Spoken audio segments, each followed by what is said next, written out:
Steinhouse, and welcome to Money Chat Now. Money Chat Now is a politically charged stock market pre-show giving you the politics of the day and the biggest moves in the stock market. It is presented with comedic common sense and just the right amount of sarcasm by an expert in financial literacy, and hey, that's me, Larry Steinhouse. Today is Monday, October 17th. I want to welcome you to the show. We are here live on Facebook, Twitter, LinkedIn, and YouTube. And you can also find repeats of the show on Rumble and Spotify. Hey, please search Money Chat Now and Larry Steinhouse when you get there, and you can follow me on Spotify. Hey, if you'd like to connect, please go to contactlarry.com. That's contactlarry.com, and there you will find my social media connections, my email, and my text message information as well. That's contactlarry.com. Hey, definitely go there. Contactlarry.com. Take a look at what I got over there. All right, just a reminder, if you're watching online, hit that like button and hit that share button. Don't forget to subscribe to the YouTube channel and like the Money Chat Now page on Facebook. And you can also find Money Chat Now and the Larry Steinhouse Show on Spotify. So please go there, subscribe as well. Hey, you can comment live during the show on YouTube, Facebook, LinkedIn, and Twitter. And please say hi so I know you're watching. If you haven't joined the Money Chat Now fan page, please do so. So that way when I'm in Facebook jail, you can still watch the show. All right, got a couple of people saying hi. We got Tom coming on, and we got Bill coming on. Bill's looks like he's watching from YouTube. Thanks, Bill. I totally appreciate you. And don't forget, go to Money Chat Now and like the page there. And we also have James coming on as well. Hey, we have, we're going to be talking about a couple of things today. We got the market recap. We got the January 6th hearings. We have El Salvador and Bitcoin. And, of course, a topic called Kill the People, Save the Planet. Ugh. Wait till you hear what the Democrats are up to now. Anyway, Money Chat Now is brought to you by Investor Schooling, and you can attend a complimentary class this Thursday by going to investorschooling.com, and there you will learn about real estate investing and stock options trading by those who do it every day. Hey, you definitely want to show up and do this. It's going to be good stuff. All right, I also noticed a couple of other people coming online. My lovely wife Linda's online, and John also watching from YouTube as well. I want to thank the following people for sharing. You guys, a lot of people sharing this as well. I really like that. Thank you so much. We got Betsy sharing it, and I think we had Ken sharing it, and Peter sharing it. Of course, my wife Linda shared it, and I think Barbara shared it as well this week. Please click the share button under the video and share it on your timeline or in a group that you might feel would benefit from it. I totally appreciate it. And also your friends will have a good time watching it too. And it looks like Sandra came online as well. Thank you, Sandra. Sandra, go ahead and share it, all right? Share it on your timeline. Hit that share button. All right, Friday went exactly as I predicted it would go. I told you the market was going to open up strong, and then it would fade away and close down. It closed down 403 points, bringing the Dow below 30,000 again. I really think this is it, the last time we're going to see the 30,000 mark in the Dow. It's going to be the resistance. You know, that's basically what's going to happen over the next couple of weeks because it's earnings season, so the Dow might go a little higher than 30,000. But this year will be probably the last time we're going to see it for a while. I expect the Dow to be down to about 26,000 in February, March, that area, and then when it settles in the range of, probably settle in the range of 26,000, 28,000 for a while, and if the economy goes really bad, 24,000 will be my bottom. If the economy flounders along, you know, the range may be good. You know, I know most of you will be surprised at this, but I really like the idea of the 26,000 to 28,000 range. First of all, ranges make stock option traders happy. They become predictable, and they make the plays predictable. The recession, like I said, is probably going to start around February next year, but it won't mean that 2008 is here again. You know, you will start to see signs of serious layoffs in February, and you will start to feel the pain of the real estate market.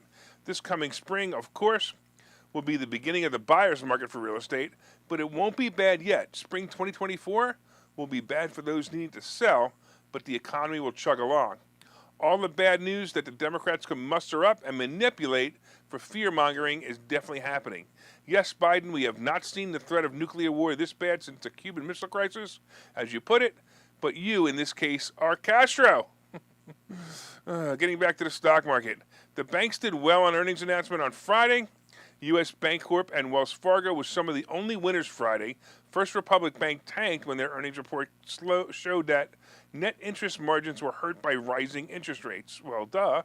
Bank of America reports today. I'm also mixed on this one. Banking has been good so far, and there haven't been big default numbers, so this may be a good earnings report from them. Goldman Sachs also reports tomorrow. Again, mixed feeling on that one as well. Many notable technology names are also reporting this week, including Netflix, Tesla, and IBM, Johnson & Johnson, United Airways, and AT&T, Verizon, and Procter & Gamble will also be reporting. So once again, earnings season is in full swing, and it usually brings good news to the market.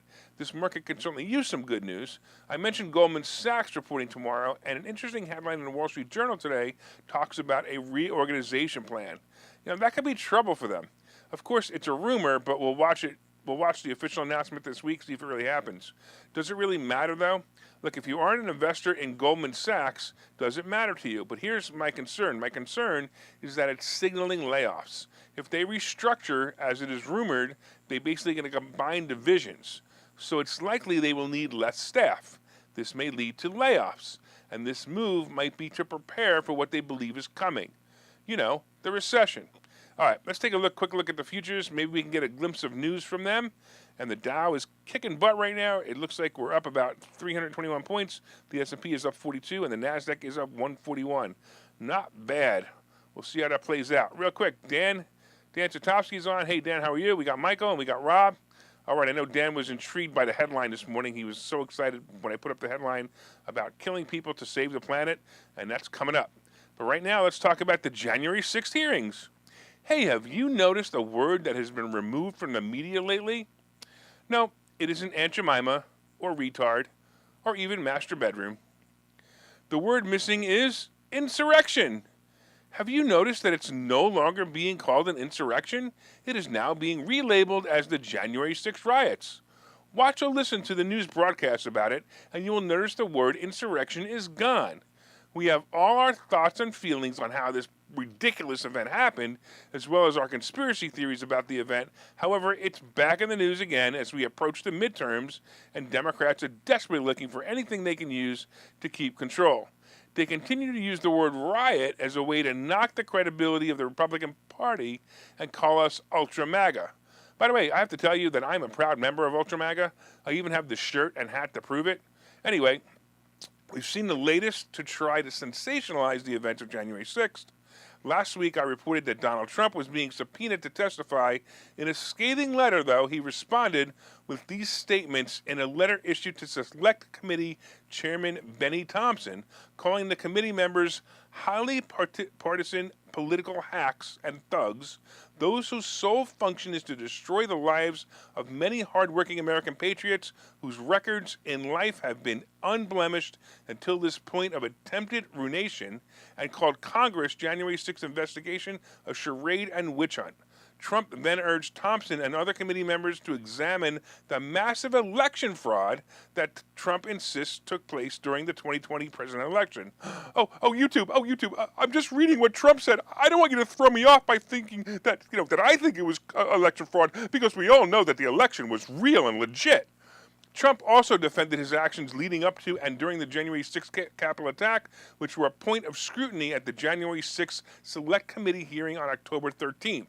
Trump claimed that the committee willfully ignored that he allegedly recommended and authorized thousands of troops to be deployed in the Capitol days before January 6th because he knew, just based on instinct and what he was hearing, that the crowd coming to listen to his speech and various others would be a very big one, far bigger than anyone ever thought possible. He then blames Pelosi and D.C. Mayor Bowser for the delay in the deployment of the National Guard to the Capitol during the January 6th attack, arguing that he did his job long ahead of schedule and the troops were ready to go. So Trump lauded the great American patriots who participated in the attack and said that they have had their lives ruined by the committee. You can search the actual letter on Google. It's an interesting read. But hey, Biden is finally chiming in as well. Biden made this statement: I've been going out of my way to not comment and see what happens, but I think it's devastating, he said. I mean, the case has been made. It seems to me fairly overwhelming. Remember when I said that the word insurrection is no longer being used? However, in June, Biden said this: the insurrection on January 6th was one of the darkest chapters in our nation's history, a brutal assault on our democracy, a brutal attack on law enforcement, some losing their lives, blah, blah, blah. He said this at a speech in June about inflation.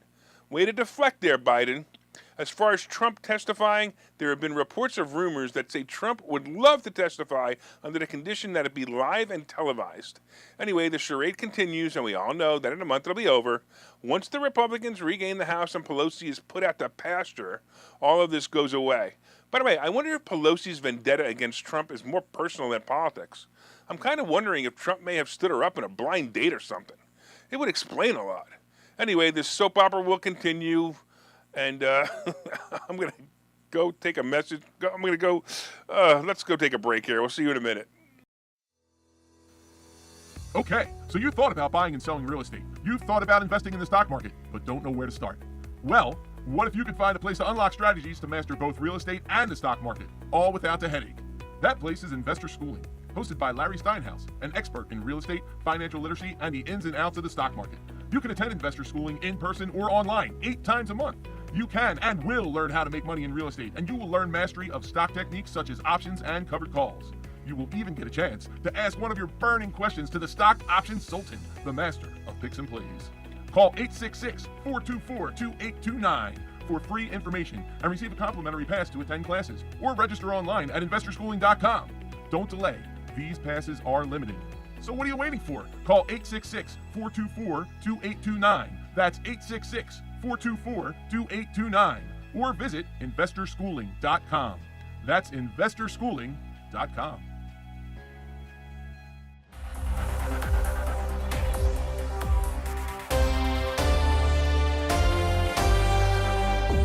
All right, welcome back to Money Chat Now. I'm your host, Larry Steinhouse. And of course, if you'd like more information on Investor Schooling, you can go to investorschooling.com or call 866-424-2829.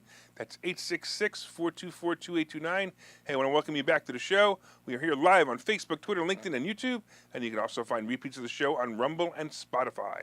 Please search Money Chat Now and Larry Steinhouse on Spotify. Like and subscribe there as well. And of course, if you'd like to connect to me in person, so if you'd like to talk to me, if you'd like to reach out to me, or you want to just know about my social media connections, go to contactlarry.com.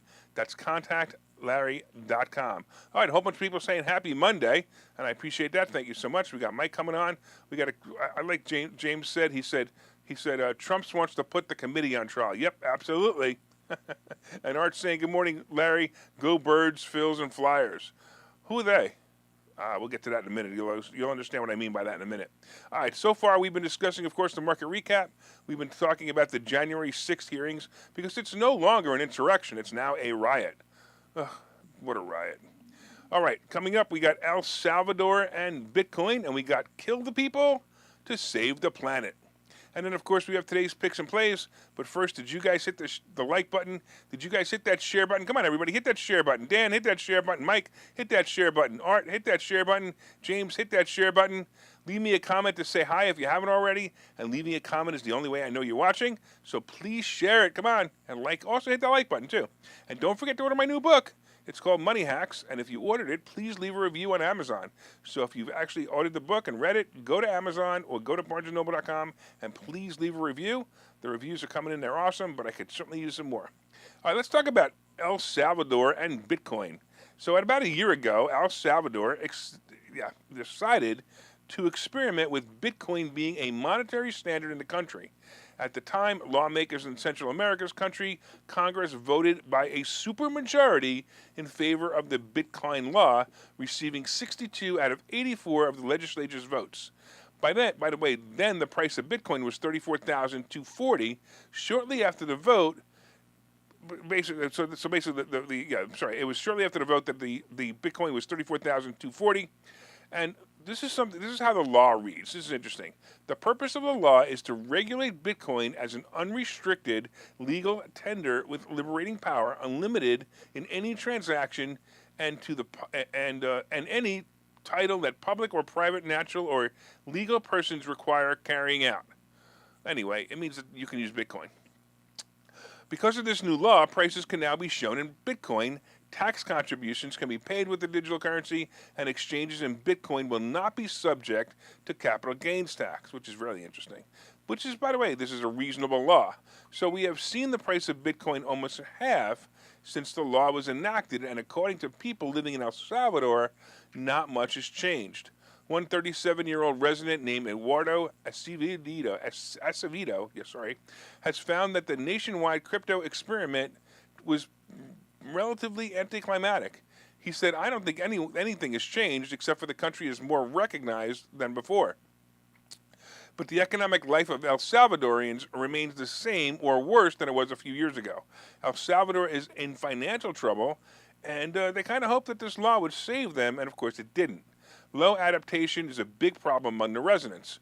The idea was being used to bring El Salvadorians together with a currency they could all use. By the way, it's currently the dollar. Think about that, right? But as I've said many times, the currency is too difficult to use. Paper money or coins will always be simple. Credit and debit cards add a small amount of difficulty to a transaction, but Bitcoin adds a whole other dynamic and difficulty, not to mention the constant fluctuation in price. So the citizens of El Salvador were offered a special wallet to use for transactions. They were also given approximately $30 bonus if they downloaded it.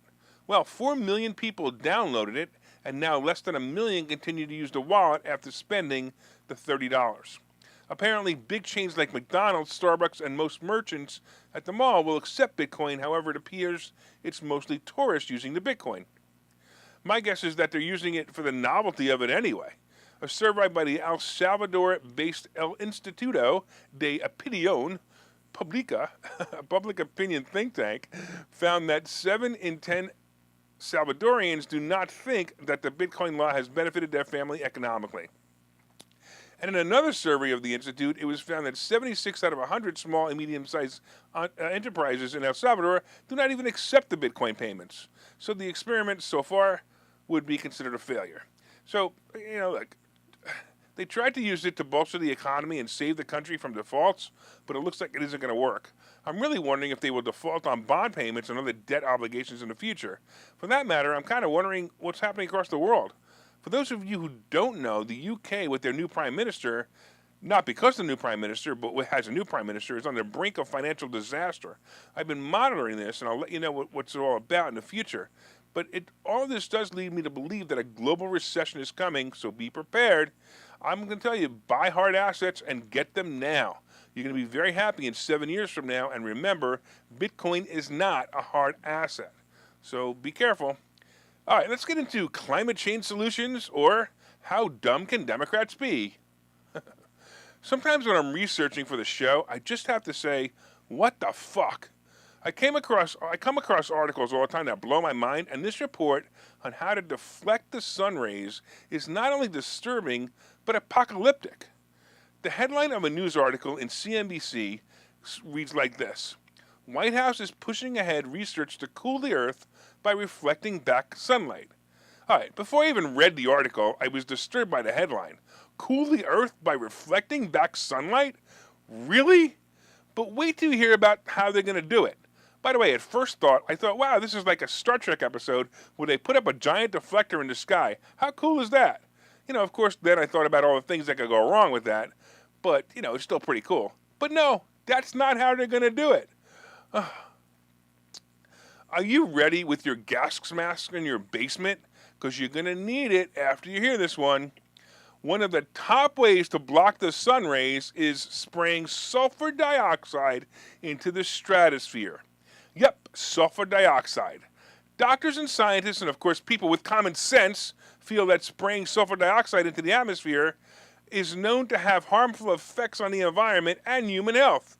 But scientists and climate leaders who are concerned that humanity will overshoot its emissions targets say research is important to figure out how to best balance these risks against a possible catastrophic rise in Earth's temperature.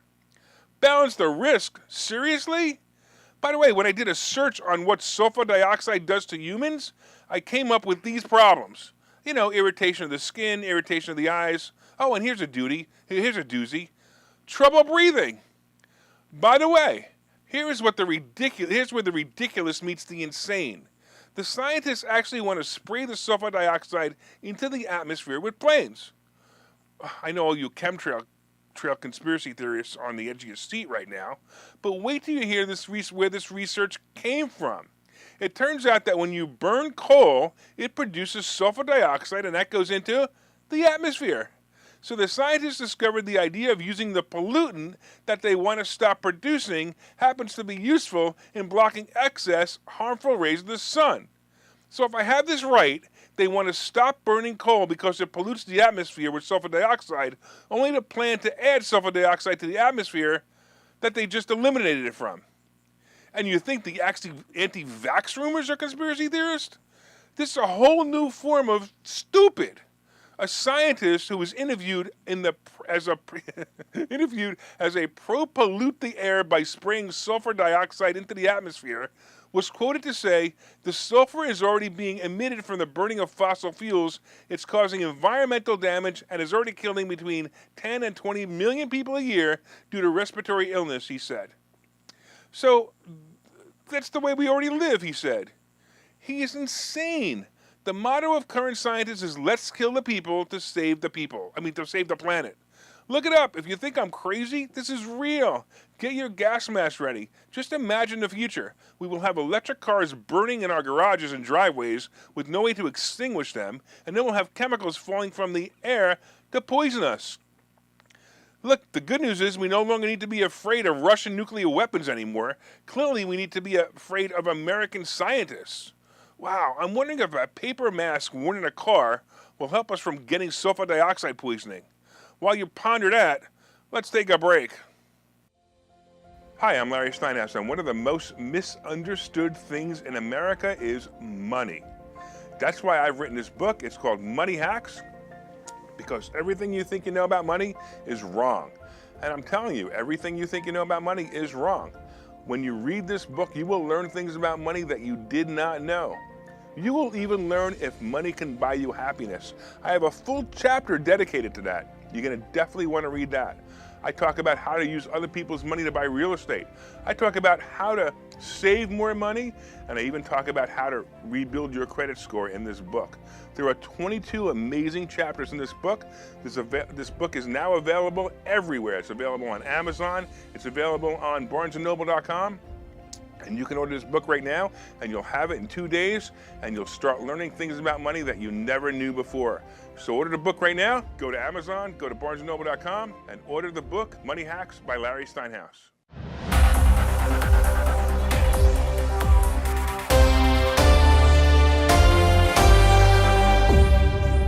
Welcome back to Money Chat Now. I'm your host, Larry Steinhouse. Hey, by the way, would you like to be a sponsor of the show? Your name and product will be delivered to hundreds of loyal listeners and watchers of the show. Hey, come on, be a sponsor. Let me know. We're always expanding our base. And by the way, if you want to be a sponsor, just reach out on Messenger, or of course, go to contactlarry.com, or go to contactlarry.com, or go to Messenger. All right. By the way, we have a Spotify channel. That's right. You can subscribe to the channel and listen to the breakout report. So the report you just heard, if you want to play it for your Dumbocrat friends, feel free to play it to them. Just go to Spotify and look for that one today. I'm not sure what it's going to be called, but it probably will be called something like, killing people to save the planet or something like that. All right. It's funny. I got some of the comments. You guys are like, unbelievable that you actually heard this. I don't know if anybody had heard this before, but it's insane. We got James from YouTube. He's on YouTube. He's going, fight pollution with pollution. Must be a Democrat, of course. We got Michael saying sulfur dioxide is odorless after a few minutes. At least you won't smell it when you die. Yeah, I guess you're right. It's insane. As I'm reading that, I'm thinking that I'm in some bizarro world. All right. We also talked about, of course, El Salvador and Bitcoin. That didn't really help much. And, of course, the January 6th riot, because it's no longer an insurrection. Coming up, we have today's picks and plays. But did you guys hit that like button? Everybody hit that like button. Hit that share button. Hit the like button right now. Go ahead. Tell all your friends about the show. Let them know how it's both entertaining and educational. Please share it on your page or in groups that you feel will also enjoy the show. All right, let's talk about what's going on now. I love earnings seasons. To me, it's like what the playoffs and Super Bowl is to my wife. Yep, this is my sport. Linda loves football and hockey. I love watching Wall Street go nuts over a good or bad earnings report. So here we are in the middle of it. For the most part, it's too late to pick any stocks before earnings.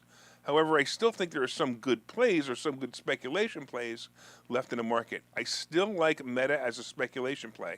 It's struggling to stay above 130, and if the earnings come in better than expected, it should rocket to 150 or even 180. It just may not happen immediately, so keep that in mind. Google is another stock I think is way underpriced by about $30. Tesla, by the way, is going to continue to fall and will probably go to 100 within the coming months, or go below 100 within the coming months. Watch for that one. That's interesting. Some of these things to look at, but I got to tell you that cash may be on the sidelines as a play right now. So if you're not in, maybe stay out for a little while. But if you're in, kind of play it out and see how it goes. All right, let's see what the futures look like, and let's see what the day is signaling. Again, the Dow is up 329, the S&P is up 42, and the NASDAQ is up 151. So it's not that bad. It's a pretty good day. We'll see how it works out. All right, let's talk about crypto. Crypto is kind of boring right now. Bitcoin is a little above 19,000, and Ethereum is about 1,300. So it's kind of like, it's kind of like where it is. It's not really moving much. And because it's not moving much, I think it's going to start to drop pretty fast. Gold and silver, however, are not moving much either, at least for now. But gold is around 1,660, and silver is about 1,865. But you do have to just understand the difference between gold and crypto. Gold is a real hard asset, where crypto is an imaginary asset. I don't even know what you want to call it. Let's talk about the Treasury bond. The Treasury bond is hovering about 3.95%, and the average mortgage loan price is a fraction over 7%. Yike, man, that's really rough. Anyway, I'm going to think between 7.5% and 8% is probably where it's going to settle down, and you'll get bargains at 6.5%. So just watch for that as well. Oil is about $86 a barrel right now, and it's kind of steadying here, and the average gas price is about $3.88. Now, I'm seeing prices over $4 near me, so I'm kind of surprised the average gas price is still $3.88. So I don't know, whatever. It could simply be something else. Oh, real quick, here we got Bill online saying, could the poisoning of the air with sulfur dioxide just be the next step in the alien takeover? Oh, we transforming the planet for them. That was actually I think it was it was either a Twilight Zone episode or a Tales from the Dark Side episode that you're talking about, Bill. It actually sounds so familiar when everybody had the copper heads after a while. All right, I want to thank you all for watching Money Chat Now. We are live here every morning at 7:30 on Facebook, Twitter, LinkedIn, and YouTube. And you can also find repeats of the show on Rumble and Spotify. Go to Spotify, grab that last to talk about the sulfur dioxide, play it for your friends. My name is Larry Steinhouse. I am the host of Money Chat Now. I am the CEO of Investor Schooling. And remember, you can contact me directly at contactlarry.com. That's contactlarry.com. And of course, from time to time, I own some of the assets and options discussed in the show, and the opinions discussed in the show is solely mine, and no one asked me to discuss them. All right, you guys, have an awesome, awesome day.